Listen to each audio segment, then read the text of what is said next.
An intergalactic distress signal is answered by the one man who can prevent disaster in Space Ghost Issue 1 by David Pepose and Jonathan Lau. Punisher and Savage Avengers writer David Pepose brings back the famous Hanna-Barbera cartoon character in grand, action-packed fashion as we find the space colony Omnicron under attack by space pirates. The book uses characters Jan, Jace and their father Jared Kepler, characters who are in the original cartoon, as the audience surrogates here. Dr. Kepler charges his young son to watch over Blip, the family's pet monkey, hinting at that he's more than just a family pet and he needs to be protected. Jan meanwhile has to take over the role as protector for the young Jace, given a blaster before her father is violently killed by the pirates, led by the masked man named Tansut, who is there to collect a bounty and steal a prototype of some sort. David does a great job setting the stakes and tension in these opening pages. We are thrown right into the midst of it all, introduced to our characters and given a simple plot. Some very efficient use of page space and just gets the story rolling straight away. The space pirates meanwhile are all suddenly attacked and picked off one by the Space Ghost, who appears out of nowhere and defeats Tansut, learning that he is working for the evil RoboCorp. The kids use this fight as an opportunity to escape, but Space Ghost gives chase, and I really like the chaos of this chase as the kids think that the Space Ghost is someone evil after them, and they manage to stay one step ahead of him the entire time, and it does a great job of showing that these kids are smart and resourceful, with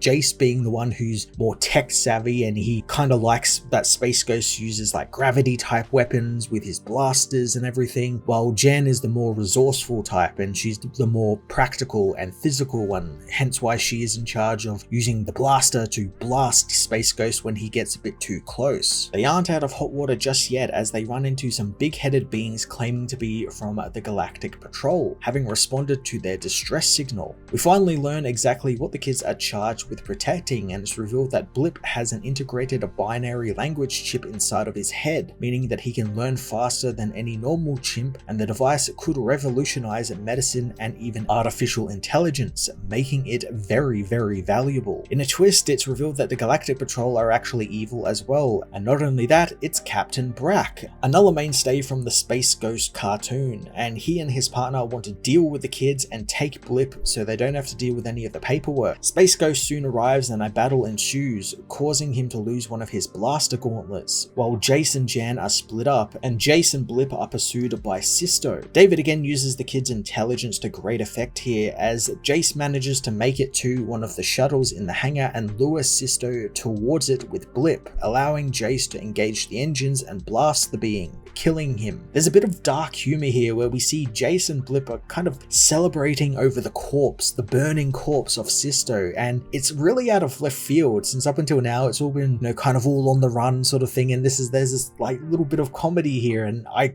really like it since it feels like a bit you might see in Space Ghost Coast to Coast, a parody TV show that I'm sure many of the viewers are familiar with more than the original Space Ghost cartoon. It also means that the book seems to be making a balance between the classic pulp sci-fi stuff of the original show and the off-the-cuff comedy of the Space Ghost Coast to Coast show. I think that's a great sort of dynamic to have here where you have the characters sort of do comedic bits like this, and the original cartoon had some funny bits here and there, but it was never stuff like this where you see this child and his monkey pet celebrating over the corpse of a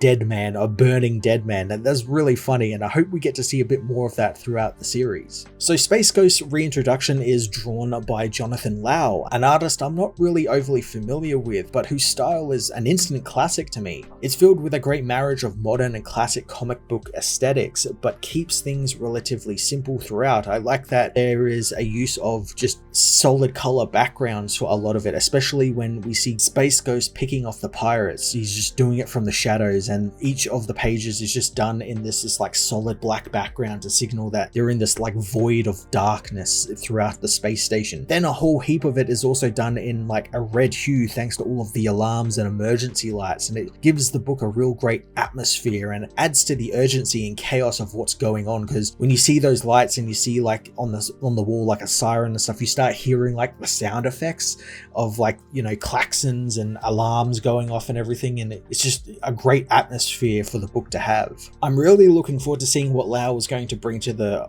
galaxy of the Space Ghost, since we obviously spent a lot of time just on a single place in this issue, and with the ending it looks like we're going to go out into the galaxy and explore stuff like Ghost Planet and other worlds and everything. So I'm very much looking forward to seeing more of his designs and what he's going to make this universe look like. Back with the story, Brack manages to defeat Space Ghost with a neat use of subsonic grenades that can get through his shields. Luckily, Jan, with the blaster gauntlet she found, manages to take out the grenade and allow Space Ghost to absolutely throttle Brack, breaking his back with a single punch. For the final few pages, things begin to get real serious as the situation begins to set in on the kids, and they realize that not only have they lost their home and have almost died, their dad is dead as well, and they have no one left to look after them. This was a real satisfying end to the non-stop action of the issue, because since page 1, the kids have been constantly on the move, running and shooting and dodging villains and everything all through this colony under attack. But now everything is kind of, stopped, it's gotten quiet, and the adrenaline has worn off, and they are now realizing the gravity of their situation. Luckily, Space Ghost is there, and he agrees to take the kids on and look after them, making them his kind of version of like sidekicks. I guess Robins would be a good comparison. They're going to be his sidekicks and teammates, so I'm very much looking forward to that and to see what more they bring to Space Ghost and how they'll end up making him a better crime fighter. The newest reboot of the classic Hanna-Barbera character Space Ghost is off to an explosive start,